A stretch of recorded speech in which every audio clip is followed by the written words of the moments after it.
Assalamu alaikum. The king, the apotheosis, is going to deliver a wonderful message, and the people in need of this message need to take heed. Now, there's a lot of our so-called protagonist leaders who won't even dare to discuss this message because of fear of man. But these people are not people of faith like they claim to be. Because people of faith do not fear men. People of real faith fear God. Now, I wouldn't give a damn if the entire mankind went against me. The whole earth went against me. As long as God is by my side, I would not give a damn. I don't fear men. I fear God. Now, the last man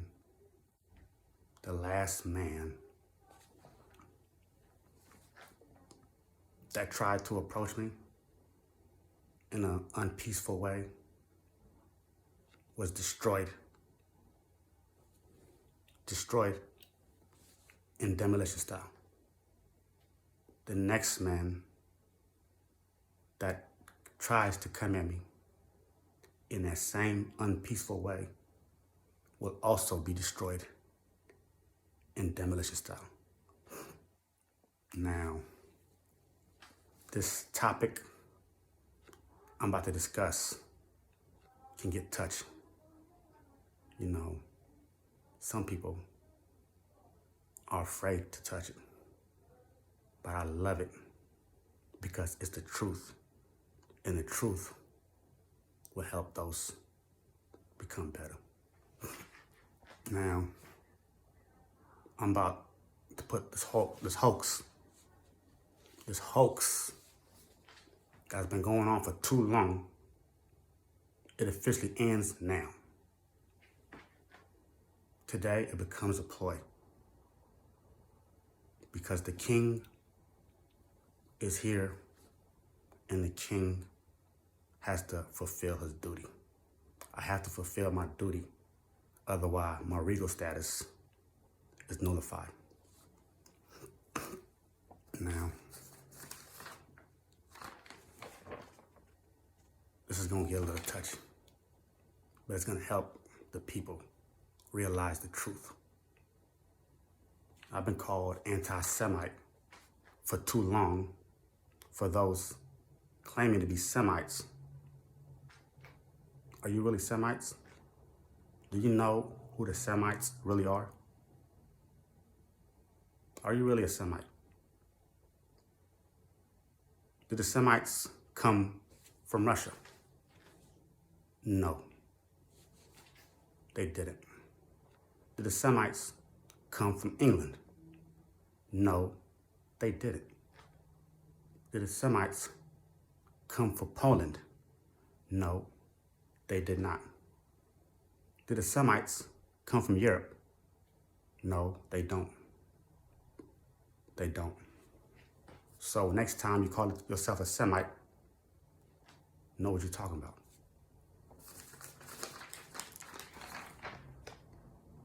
Bismillahirrahmanirrahim.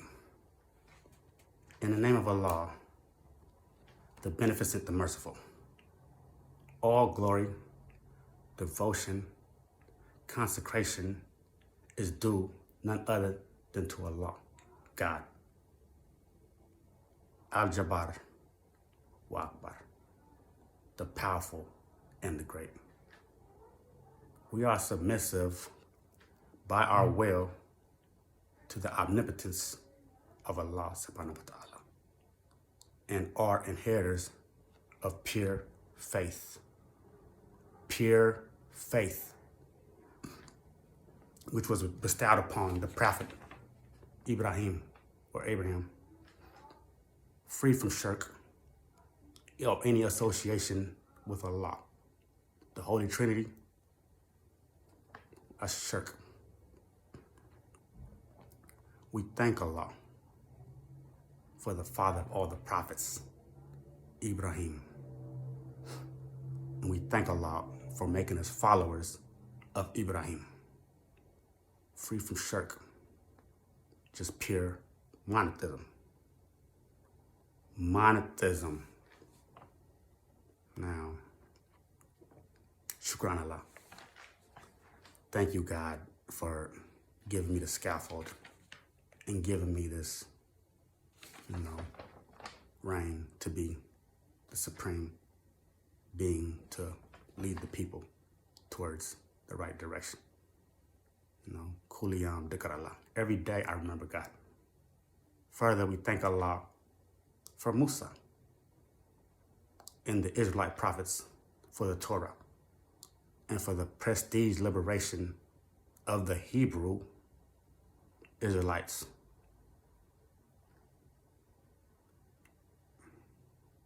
From the domineering of Pharaoh. Some say he was Ramses II. Others say he wasn't. Now, we also thank Allah for Isa, Jesus. We thank Allah for Jesus. We do. The prophet, Jesus, not God, was Jesus. We don't believe that. And Jesus delivered the Injil. The New Testament was given to Jesus. Now,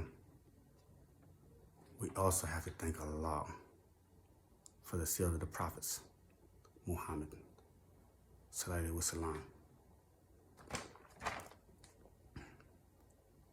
who deployed the magical works of the Quran onto the entire human family.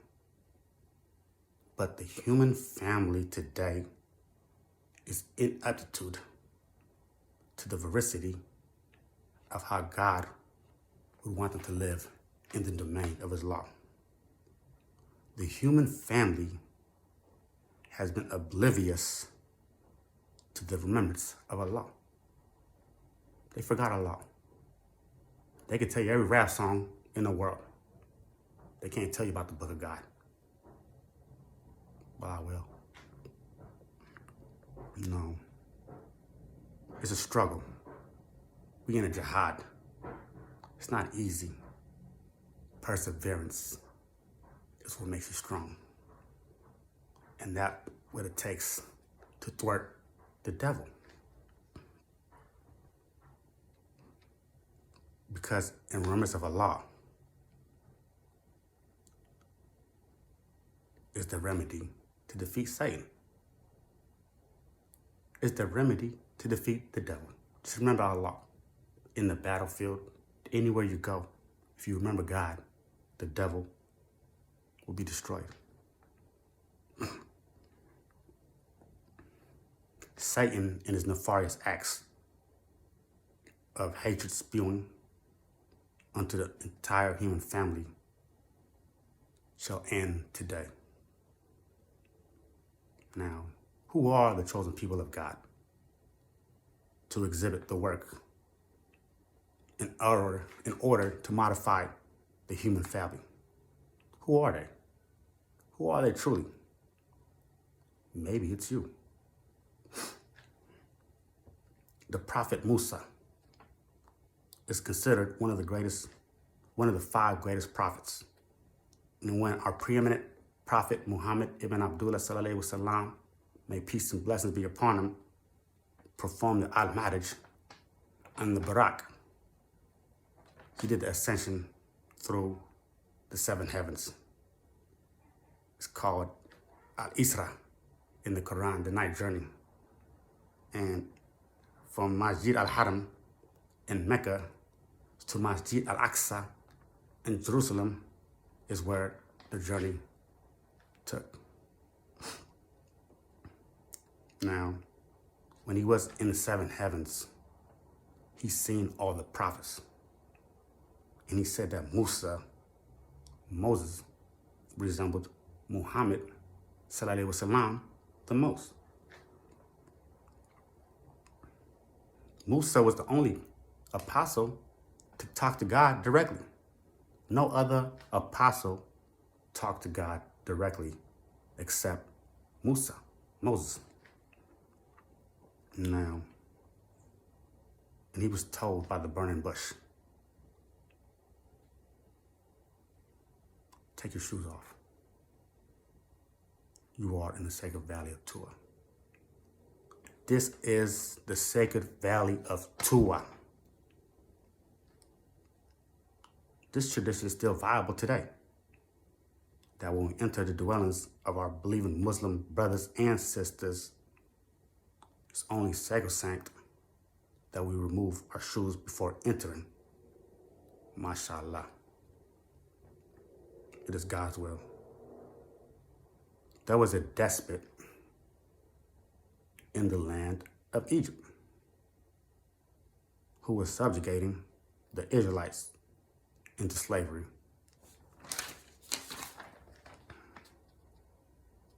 Later killing every newborn baby, saving the girl for further humiliation, such as rape. And the child Musa, or Moses, was placed in a chest and cast into the Nile River. The Nile River, the biggest river in the world.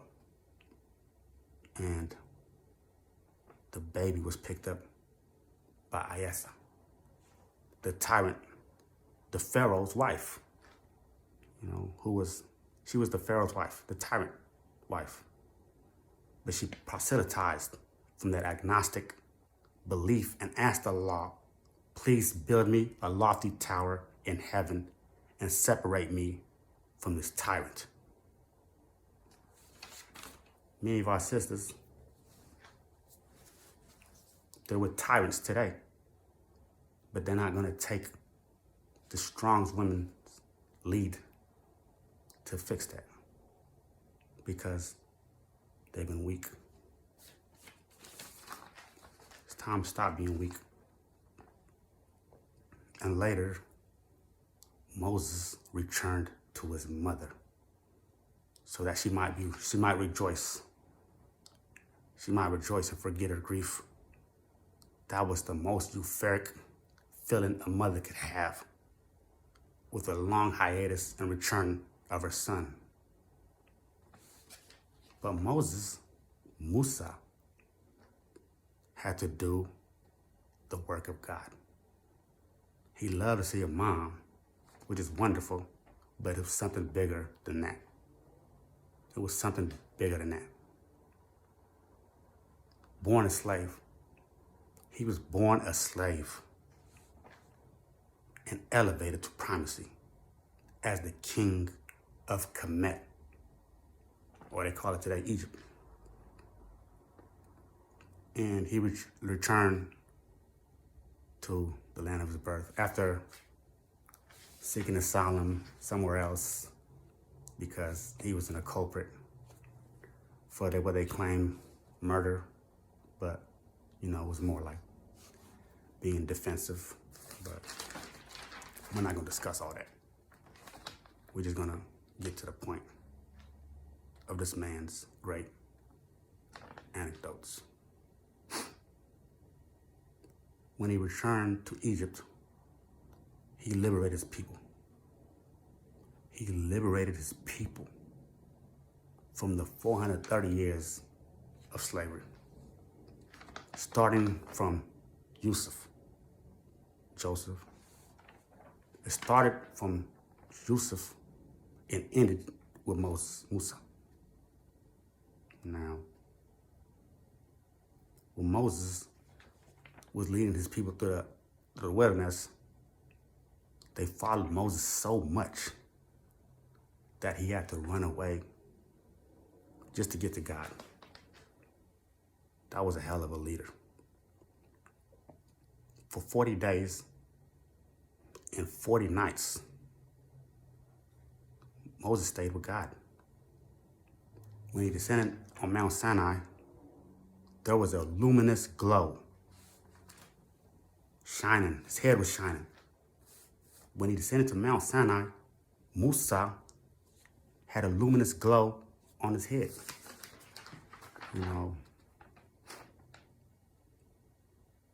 And he held 2 stone tablets. And he said, these are the words of God, also known as the 10 Commandments, which was later placed on the Ark of the Covenant. It was later placed on the Ark of the Covenant. Remember that. It was also later placed in the Ark of the Covenant.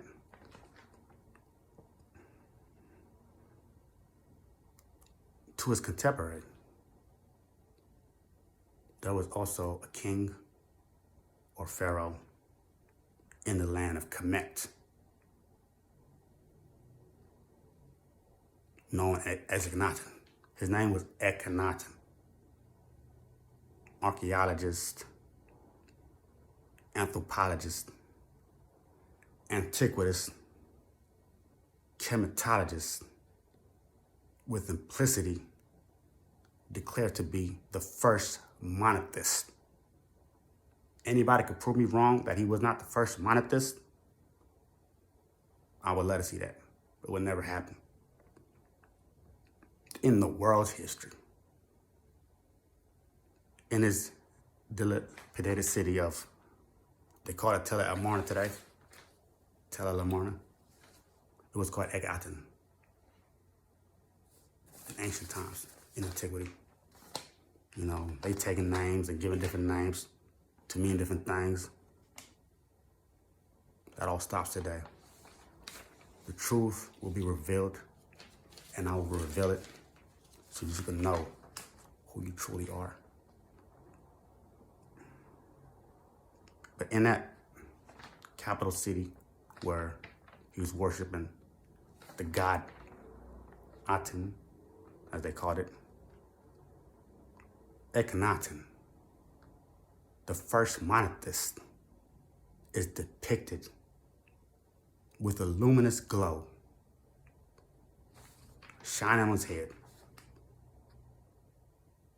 and holding 2 stone tablets, saying, these are the words of God. It's over there right now. Check it out. You think I'm lying? Check it out. Now, this is no other pharaoh king in ancient Kemet has ever been depicted like that. 30 dynasties, thousands and thousands of years. Only one man has ever been depicted like that. Though it's an abstract way of, naming people. But can Akenaten actually be Moses? Such our, it's hard to believe. But it's controversial through the purview of modern chematologists, including myself as a baby chematologist.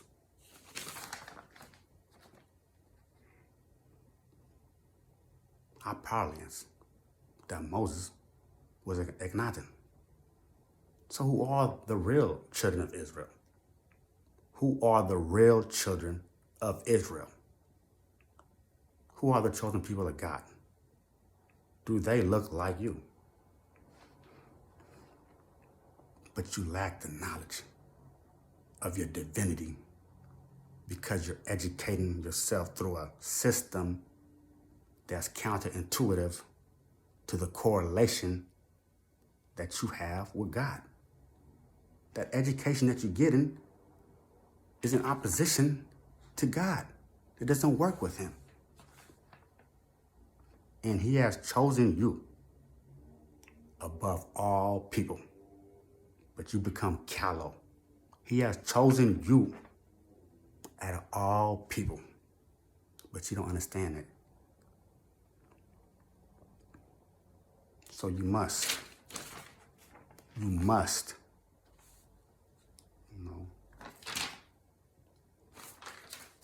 understand that to really recognize who you really are.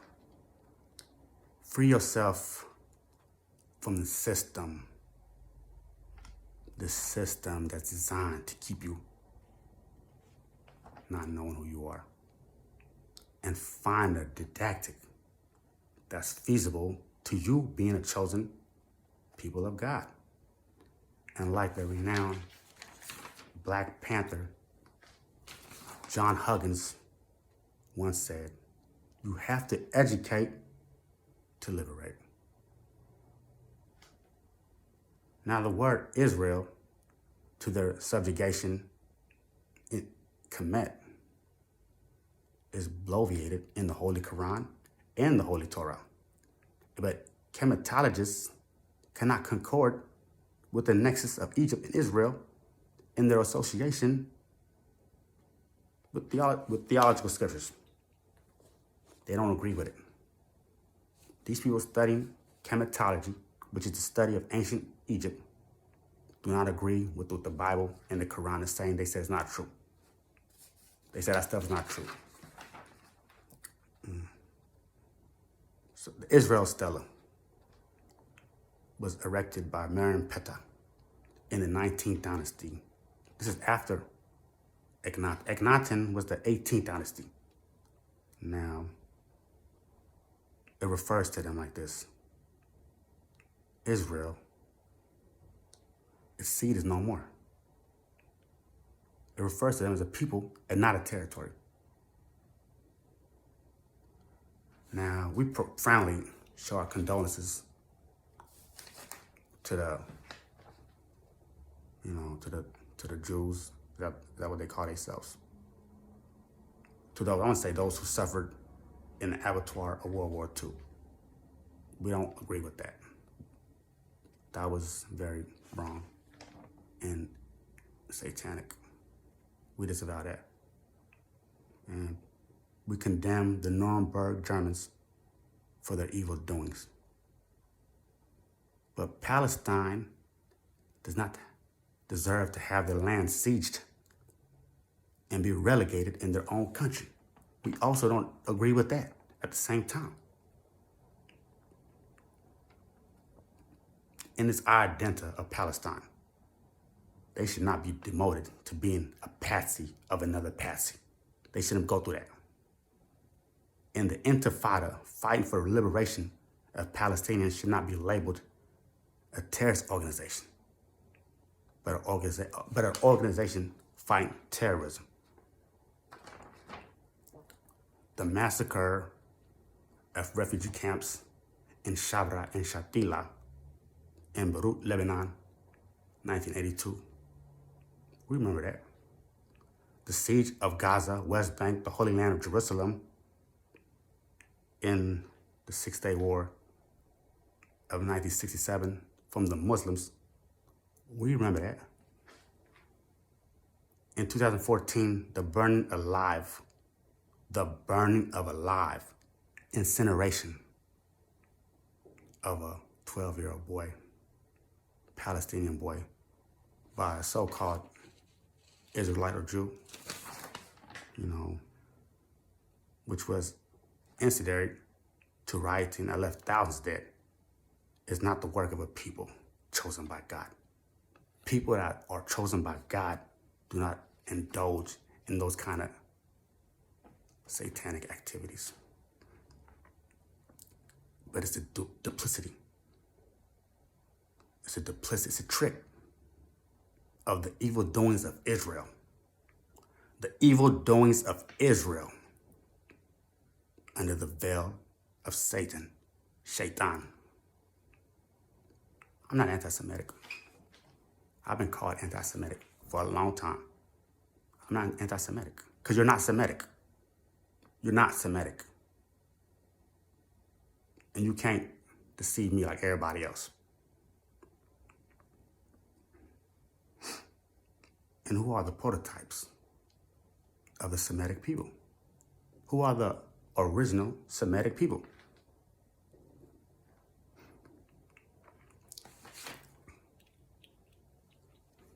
It's about to be known. The prophet Ibrahim was born in the land of Sem. Abraham was born in the land of Sem, better known as Mesopotamia. Better known as Mesopotamia. The rivers in between, in reference to Tigris and Euphrates River. It's in the book of Genesis in the Bible right now. The cradle of civilization. It's the cradle of civilization, where writing was first established.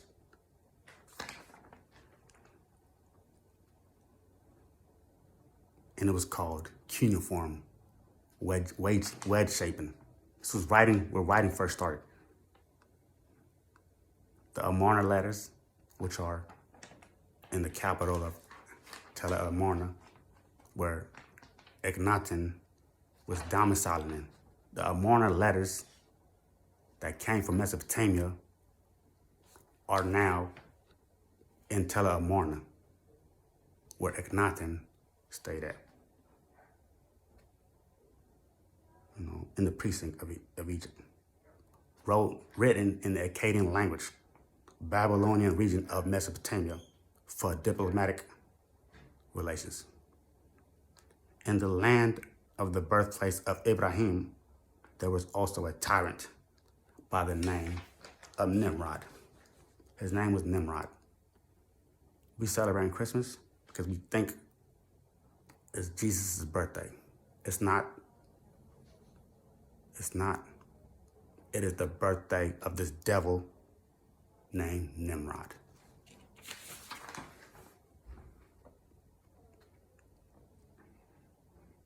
He was guiding the citizens to anarchy, chaos, idol worshiping, but Ibrahim relected to that system of veneration and became the imperious iconoclast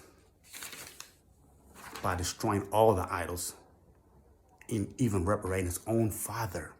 He went against his own father because he was an idol worshiper. So when the angels came to Ibrahim as in human envoys, he said, "Salam, peace." They said, "Salam, peace." They brought him a roasted calf, but he didn't eat it, looking apprehensive. Now the tradition of Musa, when entering the house of somebody who's a mu'min, take his shoes off. The tradition of Ibrahim, when somebody offers you something to eat, you have to eat it. Otherwise, you have evil intentions. That's the tradition of Ibrahim. So the human envoys returned. They retorted, "We're here to bring destruction to the people of Lot." The people of Lot, for their abominable acts of homosexuality. People of Lot will be eradicated for homosexuality. It's in the Bible. Don't be mad at me. Don't call me. Don't say I'm anti-gay or none of that. If I'm I stick with the word of God. If that's anti-gay, I'm with it. Sodom and Gomorrah. We know what they was doing. And Allah had to obliterate them. Sodom and Gomorrah was destroyed for their gay lifestyle. They was destroyed for their gay lifestyle. It's in the Bible. It's in the Quran. It's right there. So next time you start talking about rainbows are good, God don't agree with that. Because God is destroying that. And they would say it was stone and baked clay.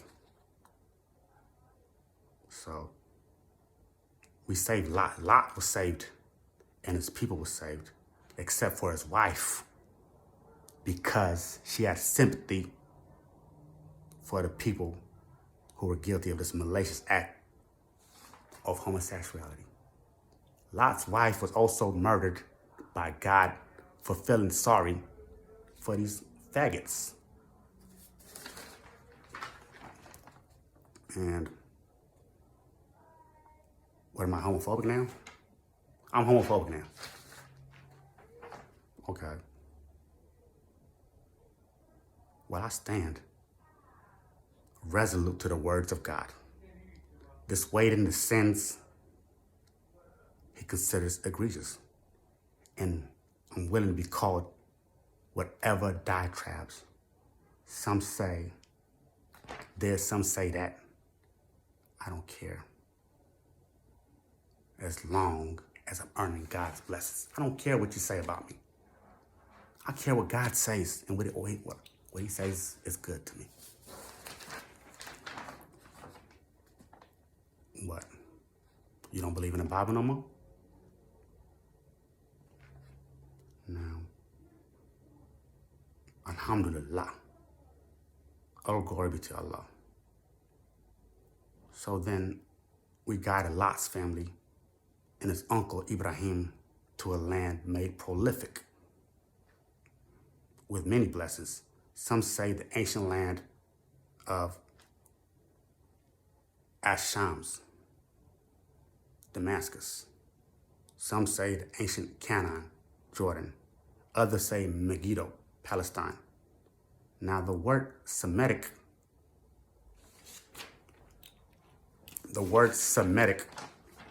in Webster's dictionary is defined as subfamily of Afro-Asiatic language family that includes Hebrew,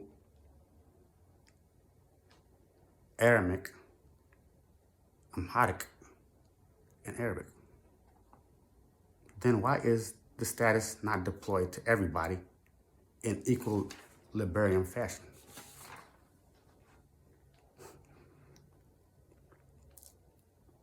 You know, this is Satan. This is Satan trying to trick you. Then why is the status not equal?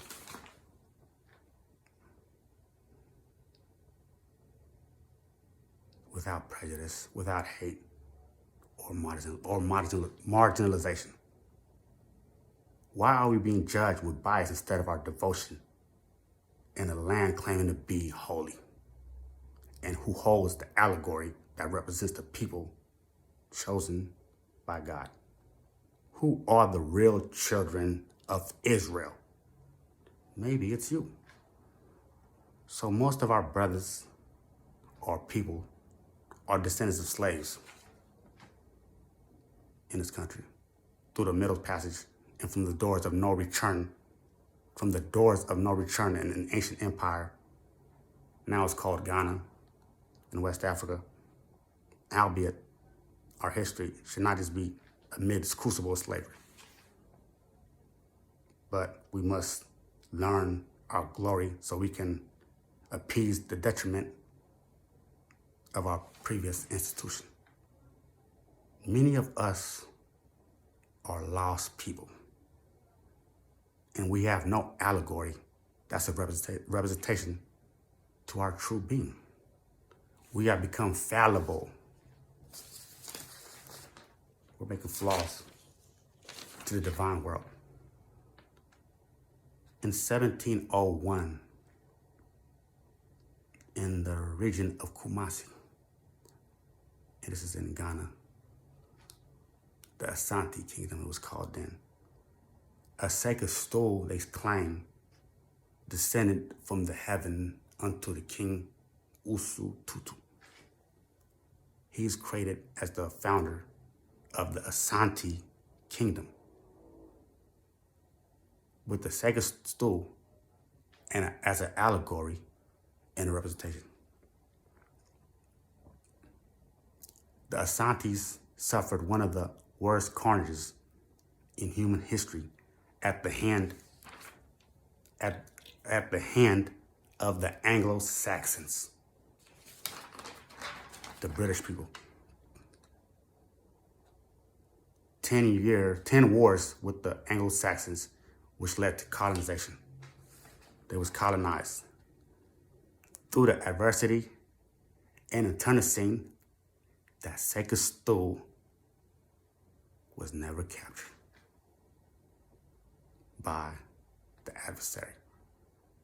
In 1957, the Asante country in Africa defeated the colonial masters and became united by the prestige Pan-Africanist Kwame Nkrumah, who united all the tribes under the new nations of Ghana. The great Kwame Nkrumah, with his new nation of Ghana, became an allegory, a symbol of liberty, because subsequently all the other countries in Africa found independence. And that same sacred stool is here today as an allegory to remind the Asante Empire who they are, where they come from, and where they're going.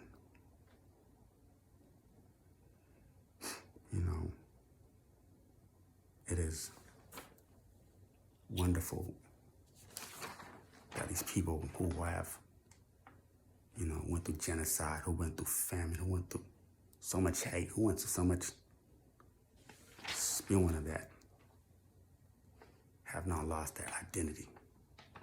They haven't. So, who are they? Who are they? Mashallah.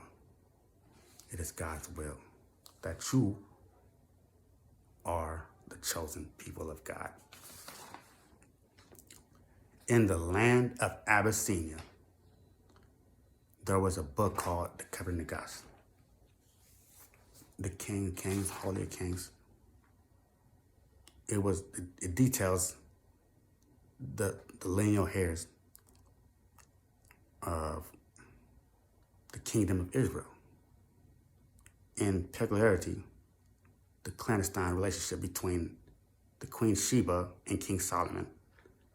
The book says that the King Solomon and the Queen Sheba had a son by the name of Menelik, and that the son Menelik brought the Ark of the Covenant. The Ark of the Covenant. The same two stone tablets that Moses, Akenaten, placed in the Ark of the Covenant, Menelik brought to Abyssinia. When the destruction of the Holy Temple and the exile of the Jews had happened by none other than the megalomania of the Babylonian king Nebuchadnezzar, there's no reference to what happened to the Ark of the Covenant. And according to,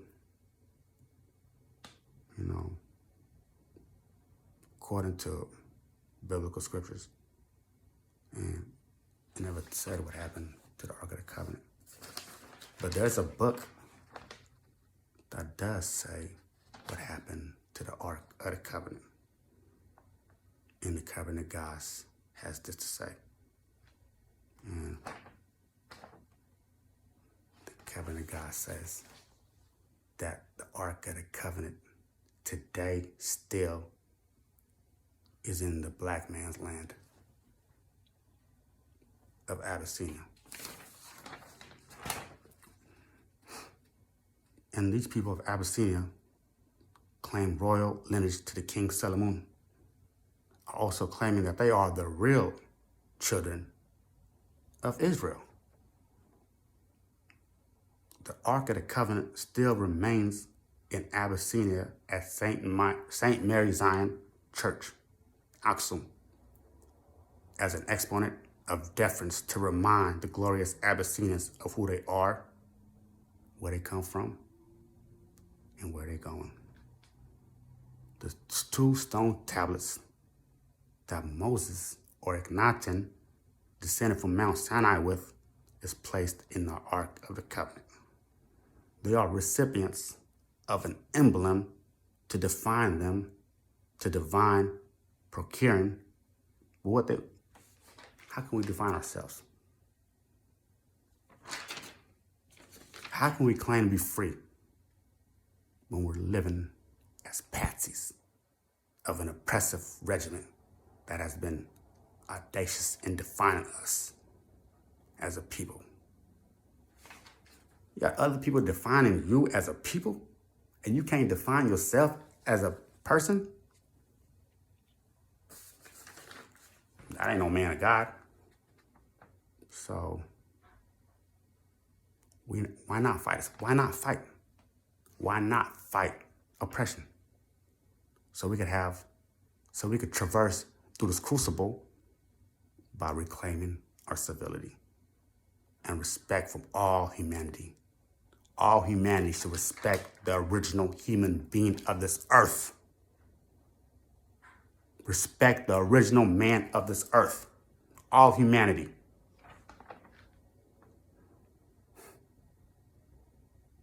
Then we can learn to define ourselves with the jurisprudence of Allah. Democracy. Yeah, I love democracy. But why not theocracy? That we can relish like democracy, but it's more benison because it's the working with the Most High. Fight for what is right. Yeah, fine is bad for you, but something bad can be good for you. It's like something good could be bad for you. In conclusion, we look at the so-called chosen people of modern Israel. The so-called chosen people of modern Israel who have been labeling me as an anti-Semite for so long are not even Semitic. So shut up. It's nothing but a lie. And Israel must be debunked, unhinged for the false adherence to God. The Zionist movement, control of Muslim mosques, occupation of Gaza, West Bank, the internecine of Palestinian Muslims, the demotion of black Jews, the real Jews. They treat the real Jews over there like second-class citizens.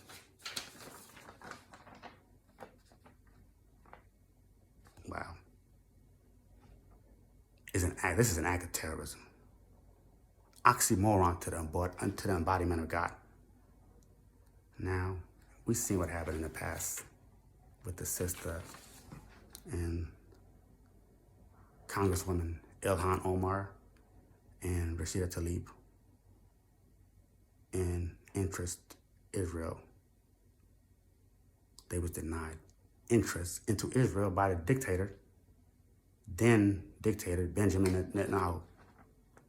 You know, he was currently at that time facing criminal charges under the edict of Donald Trump. The devil, the white devil, Donald Trump, told the other white devil, Benjamin Netanyahu, to not let these sisters in to Israel, and they was not allowed to go in. A land that belongs more to them, their land. They was not allowed to go into their own land by somebody's else. Now, this is abhorrent, and it is a cue of terrorism. We condemn black terrorism. We condemn Jewish terrorism. We condemn Islamic terrorism. We condemn Caucasian terrorism. We condemn all terrorism. And Allah has chosen you to envisage terrorism fostered by the accursed devil. It's been a beautiful day delivering this beautiful message to you beautiful brothers, sisters. You know, I'm optimistic to make you virtuous and good Muslim and human beings. My good faith in Islam, I hope to be a great leader like the Prophet Musa, who, you know, he had to run away from his own people just to get to God. You know, I like that. While with the nexus, to the Republic of New Africa, you know, matrix out of the black bottom section of Detroit, what our brothers from Nation Islam call the Black Mecca, has propelled my wisdom and made me a sage. I'm a sage. Apotheosis. I'm not the ordinary. You cannot defeat me and try to take me out like you have others. It will not work with me.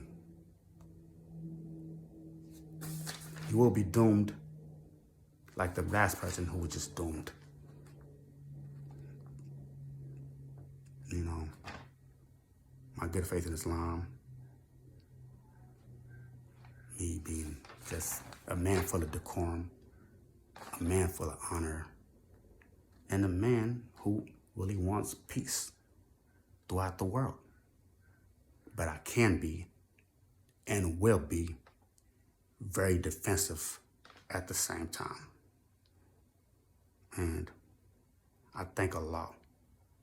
I thank Allah more than anything. I don't care my mom, I don't care about nothing more than Allah. Even though I love others, my love for Allah was always higher than anything. And that's the truth. Some say that, but they don't mean it. And I thank Allah for making me a Muslim, choosing me and making me superior according to my piety. I'm not saying I'm superior because I'm the original man, the original black man of this earth. The original man is the dark-skinned Negro. He was the first man on this earth. I'm not saying that because of that. I'm saying that because of my connection with God. That's why I say that. And I hope Allah has chosen you too. But you must be Muslim or submissive to the will of God. Give it all up for God. You know, it is great. It is Akbar. And proving to him, you have to prove to him that you have chosen him. You can't just say it. I can't say it. Islam is action. There's people that memorize the whole Quran, but not Islam, because their action is not Islam. I hope this message was charismatic, prestige, and motivational to you brothers. I love you brothers, sisters, my Muslim human family, and wish the best for you. And I'll leave with the greeting words of peace. Assalamu alaikum.